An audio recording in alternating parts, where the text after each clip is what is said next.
Hey guys, today we are going to talk a little bit about cell structure and function. So this is in our chapter 7.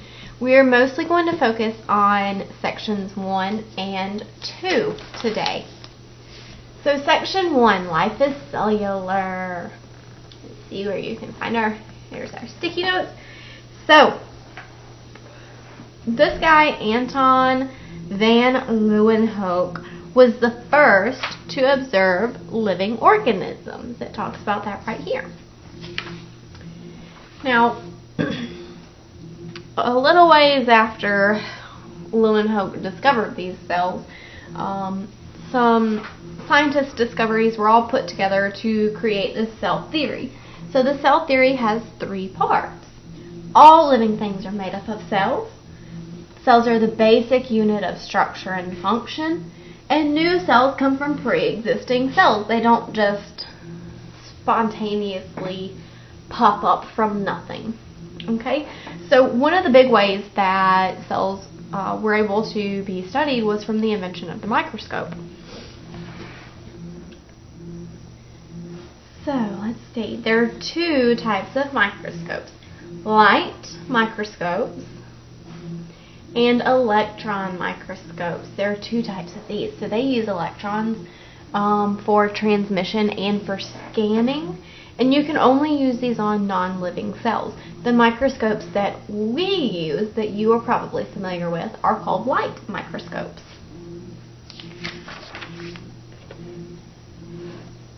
Now,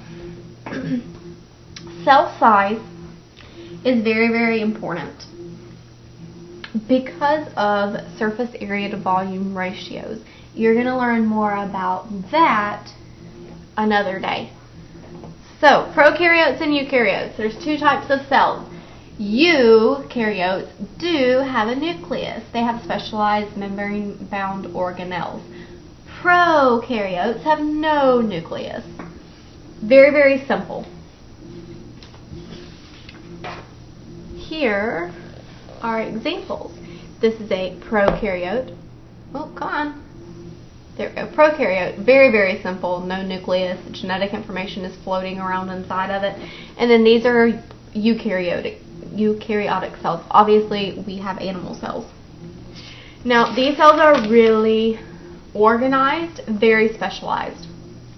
So here we are, 7.2. There is a lot going on inside the cell.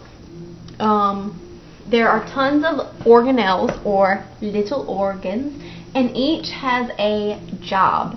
These are all kind of held nice and safe and secure by the cytoplasm, which is kind of like a jelly inside the cell. So let's talk through some of these organelles. First is the nucleus.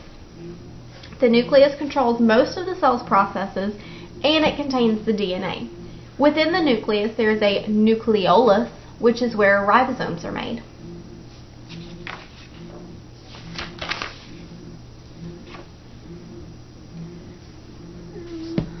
Hopefully this will...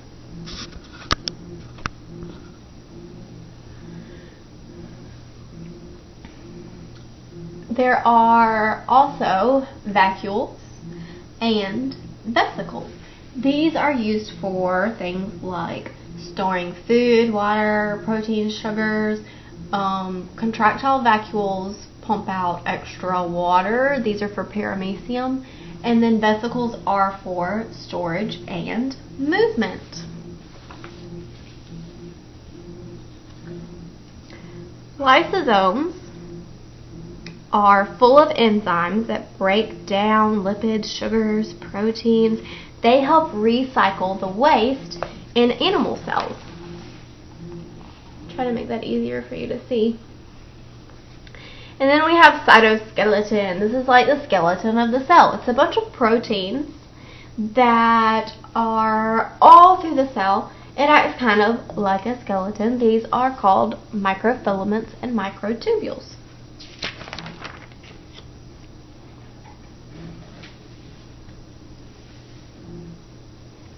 Now, ribosomes are made up of RNA and protein. And this is where protein synthesis happens. This is where proteins are made. Other organelles include the endoplasmic reticulum. The rough ER is dotted with ribosomes. The smooth ER has enzymes that help clean up the cell. So proteins, and we'll talk about this more in depth later on, but proteins are put together on ribosomes. They are all folded up in the endoplasmic reticulum. The endoplasmic reticulum is going to ship them off using a vesicle to the Golgi apparatus. The Golgi modifies proteins. It acts sort of like a post office. They package them up and then send them off again in a vesicle to wherever they need to go.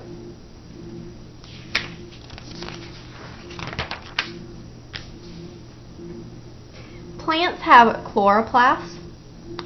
Chloroplast is where photosynthesis happens. I'm trying to get rid of the glare on that for you. So photosynthesis is going to convert solar energy into food. It has two membranes, and they actually have their own genetic material as well. Now, all cells have mitochondria. Mitochondria, you've probably heard called the powerhouse of the cell. They are going to convert chemical energy into ATP, which is a form of energy that our cells can actually use. These also have two membranes, and they contain their own DNA. The process of cellular respiration, or converting food into energy, happens in the mitochondria. Cell boundaries are really important as well. So plants have cell walls. This gives them their rigid structure and allows for protection. We, and plants also, have cell membranes. These are made up of a lipid bilayer. So the membrane is made from lipids. It protects the cell, and it also has a lot of control over what enters and leaves the cell. Now, the control over what enters and leaves the cell is what we will talk about in 7.3. This, however, is a picture of a cell membrane. Inside of this membrane are a lot of really important parts, such as proteins and carbohydrates. Here is an image of a lipid. Like we've talked about before, it has a hydrophilic head and hydrophobic tails that don't like water at all. That's why it is set up in a doubled layer. So the tails are protected on the inside with no water. Things pass through using these little channels, the membrane proteins. Let's move over for some more sticky notes. Okay. The membrane uses proteins to help not only with movement but also for identification. They are very permeable, but some parts are not permeable. So the membrane will decide what is or is not allowed to pass through. Again, more on that in the next section. That is all for now. Thanks, guys.